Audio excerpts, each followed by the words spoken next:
Now, speaking of tech stuff, it swept through the tech companies of Silicon Valley. Now it's turned into a global trend that's seeing young professionals risking their jobs and livelihoods all for a little high.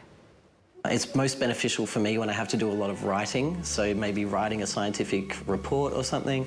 It'll help me see the big picture and able to put the pieces together much easier. Raf is a neuroscientist working at one of Australia's top unis. He's talking about the drug LSD. He's part of a growing crowd taking small doses of psychedelics before heading off to work. It's called microdosing. Microdosing is taking a sub-threshold dose of a psychedelic drug with the aim of it improving your performance. A sub-threshold dose is about 10 micrograms, around 1/10 the size of a normal party dose. Not enough to get high, but enough to start feeling some of its effects. As you can imagine, with a full dose, you can, things start to change in your visual perception. But with this, I don't see any differences. I feel a difference. I feel more calm at first. And after that, it just makes me much more creative and more open to getting work done. Google microdosing and it brings up thousands of first-hand accounts of people self-administering small doses of psychedelic drugs, believing it to enhance their creativity and boost brain function, despite the potential harm it could cause. I'm feeling a bit chill, a bit calm. Even in microdoses, as we're discussing, some people do have intense side effects. In the short term, using these psychedelic substances can create agitation or anxiety, feelings of nausea. But in the long term, we know that there's a potential for hallucinations, visual disturbances, disorganised thinking. On and off, depending on my situation, I've been microdosing for 2.5 years.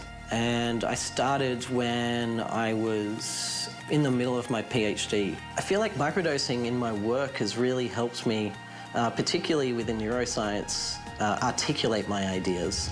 There's no number on the amount of people microdosing in Australia or any evidence to suggest it works. But almost 10% of the population has experimented with psychedelic drugs. I can't imagine any circumstance where I could recommend microdosing to anyone. It lacks the research, it lacks the background, let alone all the other issues about the purity of the substance you're using, the origin and the strength. But there is evidence to show another form of microdosing may work and it could transform people's lives. What PTSD is,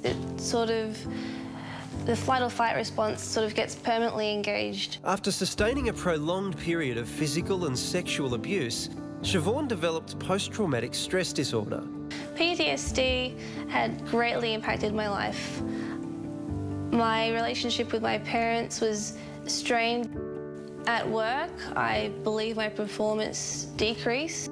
From my studies in neuroscience, had heard about the potential for using MDMA to treat PTSD in a therapeutic setting. For years, MDMA, commonly found in party drug ecstasy, has been used in small doses by researchers overseas to help people with PTSD confront their trauma. But given MDMA is a banned substance in Australia, Siobhan is undergoing the therapy in secret. When I did take MDMA, I was able to explore with my therapist the memory itself and to start to integrate that it was something that had passed and that I was safe now. When the first study conducted in the US, looking at MDMA-assisted psychotherapy for people with post-traumatic stress disorder, they found that 86% of people were cured at the follow-up. But for microdoses in Australia, there's a problem.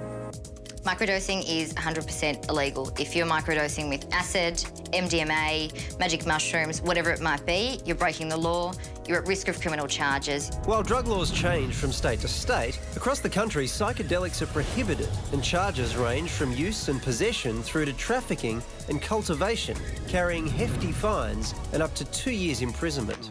There might be an idea by microdoses that because they're working in really small quantities that they might be above the law, but people need to understand that they are still using illegal drugs. Despite the potential dangers, Siobhan and Raf believe these drugs do have a place in modern medicine. The only reason that I actually put my face out there for people to see is because I feel like it's about time we start changing how we view these drugs and use them in a more appropriate way.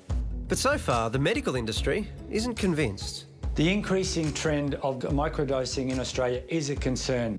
There's just not enough information or data about microdosing to really differentiate it from a full-on dose effects. No, I've never heard of it either.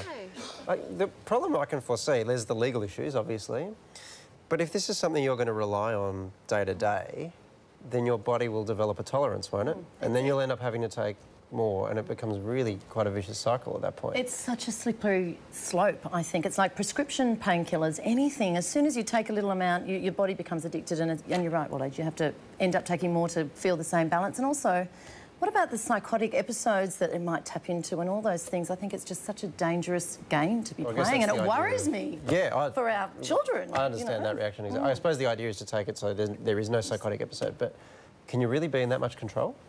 I don't think so, especially with, you know, people monitoring their own doses, chopping up mushrooms at the breakfast table. I mean, it's crazy. Yeah, all right. We're going to go to a break. Back soon.